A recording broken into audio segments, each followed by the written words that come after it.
کریم اما بعد بسم اللہ الرحمن الرحیم۔ حضرات، میں صحافی دوستوں کا شکریہ ادا کرتا ہوں۔ اس وقت ہم قاری خلیل الرحمان صاحب، جن کے ساتھ ایک بہت بڑا حادثہ ہوا ہے، ان کا بیٹا جو حافظ قرآن ہے، جس نے ماہ رمضان کے اندر قرآن سنایا ہے، اور بہت ہی نوجوان اور ایک سال نوجوان، جسے ناحق قتل کر دیا گیا ہے۔ اور ہم سمجھتے ہیں کہ اس سے بڑا ظلم کوئی نہیں ہو سکتا کہ ایک ہنستے بستے اور دینی گھرانے کی اولاد کے ساتھ یہ ظلم ہو جائے۔ اور یہ بہت ہی المناک پہلو ہے کہ یہ قتل کرنے والا اور ظلم کرنے والا کہ جو قانون نافذ کرنے والے ادارے سے تعلق رکھتا ہے، اگر قانون نافذ کرنے والے ہی عوام کی جانوں کے، عزت کے اور معصوموں کی جانوں کے لٹیرے بن جائیں، ڈاکہ زن ہو جائیں، تو عوام کہاں جائیں؟ اور یہ بہت ہی المناک پہلو ہے کہ مجموعی طور پر پورے ملک میں بھی بے حیائی اور بے راہ روی اور ہوس پرستی اور یہ معمولات بڑھتے چلے جا رہے ہیں۔ لیکن اس کا المناک پہلو یہ ہے کہ قصور ضلع میں بار بار ایسے واقعات ہو رہے ہیں اور بار بار خاندانوں کو ٹارگٹ کیا جا رہا ہے، بار بار معصوموں کو اپنی ہوس کا نشانہ بنانے کے لیے ظلم کا نشانہ بنایا جا رہا ہے۔ ہم سمجھتے ہیں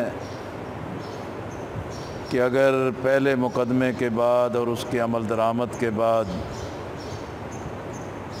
یہ سلسلہ جاری رکھا جاتا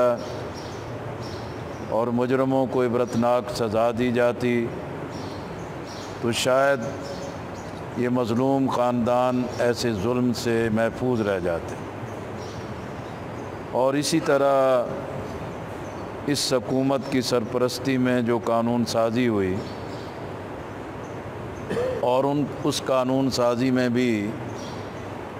ایسے کبھی عمل میں ملوث لوگوں کو موت کی سزا سے بچا لیا گیا ہے۔ اور یہ پاکستان کا سیکولر طبقہ، لادین طبقہ اور اسلامی سزاؤں سے بیزار طبقہ، جو اس معاشرے کو مادر پدر آزاد بنا دینا چاہتا ہے، انہوں نے سوچے سمجھے منصوبے کے ساتھ یہ قانون سازی کروائی، جس کی وجہ سے بدکاروں کو، بدگماشوں کو، معصوم لوگوں کی عزتوں سے کھیلنے والوں کو کھلی چھٹی دے دی گئی ہے، کھلا لائسنس دے دیا گیا ہے۔ اس لیے میں وزیر اعلیٰ پنجاب سے بھی اور انسپکٹر جنرل پولیس سے بھی مطالبہ کرتا ہوں کہ اس خاندان کے ساتھ ظلم کرنے والا حکومت سے تعلق رکھتا ہے، سرکاری محکمے سے تعلق رکھتا ہے، قانون نافذ کرنے والے ادارے سے تعلق رکھتا ہے۔ اب یہ پولیس کے لیے بھی، حکومت کے لیے بھی ٹیسٹ کیس ہے کہ اس کا پوری طریقے سے اور تیز رفتاری کے ساتھ اس مقدمے کا فیصلہ ہو اور یہ ظلم کرنے والا اپنے انجام سے دوچار ہونا چاہیے۔ اسی طرح ہم حکومت سے مطالبہ کرتے ہیں، ہم نے اس موقع پر بھی احتجاج کیا تھا، ہم نے اس موقع پر بھی نشاندہی کی تھی کہ یہ جو حکومت کی زیر سرپرستی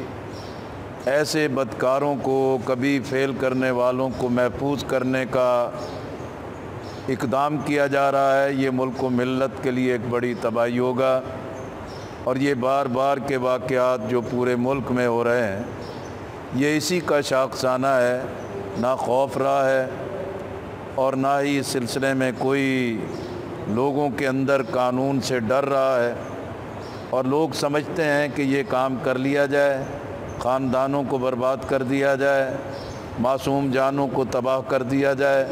اور ان کو کوئی پوچھنے والا نہیں ہے۔ اس لیے ہم حکومت سے کہتے ہیں کہ یہ قاری خلیل الرحمان تنہا نہیں ہے، پاکستان کا پورا دینی طبقہ، تمام دینی جماعتیں اور تمام معاشرے کے معزز اور شرفاء اور سماج کے اندر سول سوسائٹی جو اس کبھی اور اس خوفناک اقدام پر ہم قاری صاحب کے ساتھ ہیں، اس خاندان کے ساتھ ہیں، ان سے یکجہتی کا اظہار کرتے ہیں اور ہم اس چیز کا نوٹس دیتے ہیں کہ اگر اس معاملے کو پوری تیز رفتاری کے ساتھ اپنے آخری اقدام تک نہ پہنچایا گیا تو احتجاج کا حق رکھتے ہیں، اور اس سلسلے میں یہاں سب لوگ مل کے جو بھی فیصلہ کریں گے انشاءاللہ جماعت اسلامی اس سلسلے میں اراول دستے کا کردار ادا کرے گی، اور ہم پاکستان کے شرفاء کو، خاندانوں کو، والدین کو یہ یقین دلانا چاہتے ہیں کہ جہاں بھی اس طریقے سے ایک بدگماشی کا اقدام ہوگا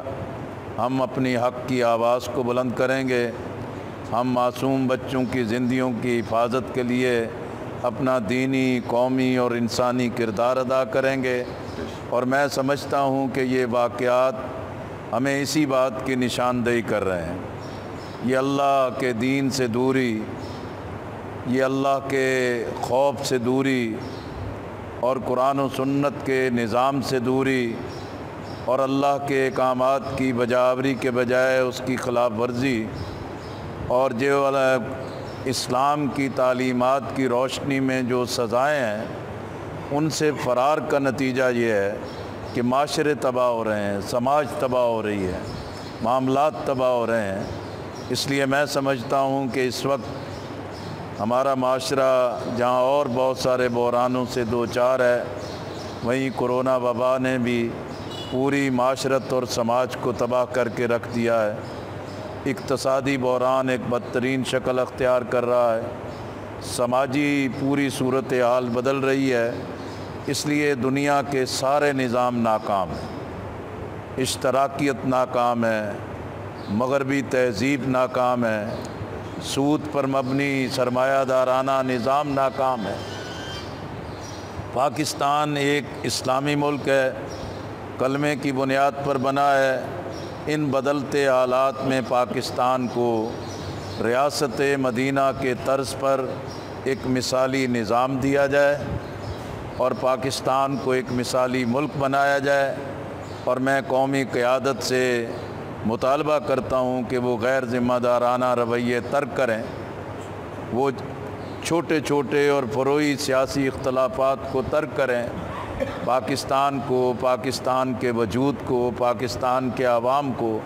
جو خطرات درپیش ہیں اس کے مطابق اپنا قومی کردار ادا کریں۔ میں میڈیا کا شکریہ ادا کرتا ہوں، اور اسی طریقے سے میں پھر اس خاندان سے قاری صاحب کے ساتھ جماعت اسلامی کی پوری قیادت موجود ہے، جناب روختر صاحب، میاں مختار صاحب اور ڈوگر صاحب، اشرف رحمانی صاحب اور باقی تمام قائدین موجود ہیں، عثمان غنی صاحب موجود ہیں، سب حضرات موجود ہیں، اور ہم اس خاندان کے ساتھ تعزیت بھی کرتے ہیں، اور جناب سراج الحق صاحب امیر جماعت اسلامی پاکستان نے بھی اپنے انہی جذبات کا اظہار کیا ہے۔ بہت بہت شکریہ۔